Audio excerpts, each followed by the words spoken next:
یو بزرگ سړی دا بزرگان په هر شی باندې عبرت لري او په هر شی باندې فکر کوي فکر وسړی نبی علیہ السلام مبارک کان دائم الفکرت دا لوی شخصیت مبارک با همیشه د پاره په فکر کې واقع و شمائل ترمذی کې راغلي دي چې کان دائم الفکرت چې نبی علیہ السلام په یو فکر کې پروت و ليس له راحة د نبی علیہ السلام د پاره راحت نو او په فکر کې بواقع الذين يذكرون الله قياما وقعودا وعلى جنوبهم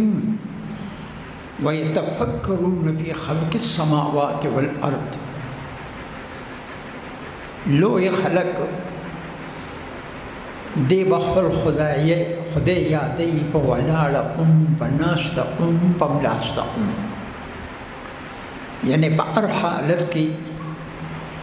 انسان د دې درو خبرو نه خالي نه وي یا به ولاړي یا به ناستي یا به ملاستی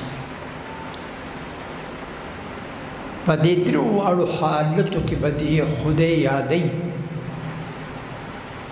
ويتفکرون او فکر بکئی د خپل خاتمی بوسره غم بوسره چې خاتمه به می څنګه کیږي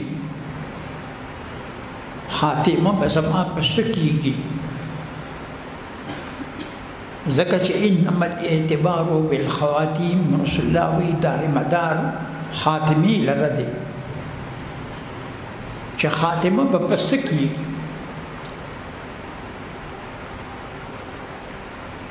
ربعی ابن حراش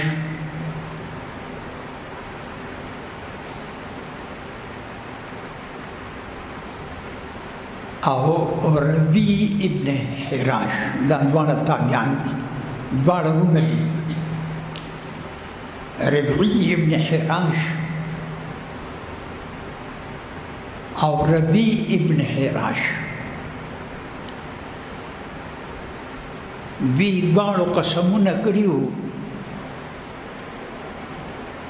دا خبر لیکلی د امام نووي محدث کبیر په مسلم په شرح کې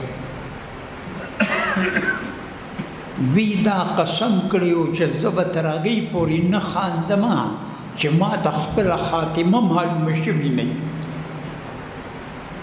د خاتمه غم وګه خاتمه خپل برابر کا انما الاعتبار بالخواتيم دار مدار خاتمه دي چې خاتمه ستا څنګه کی علماء دا لیکلي دي کسړې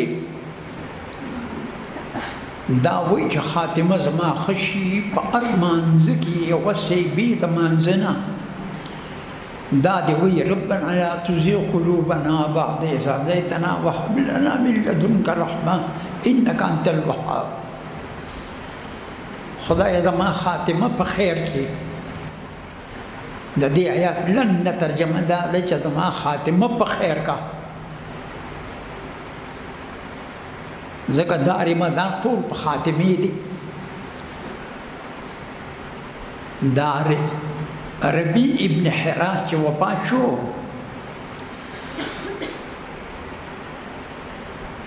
نو غاسل وی چې ما غسل ورکو د خندل خاتمه معلومه شوه بعد الوفات منګه غسل ورکو اړه وراړم بیا کوم د خندل وروړه مسکی لکه چې خسړی خاندي بس د خاتمه پته لګیدا تا ته د خپل خاتمه پته نه لګي او خاندي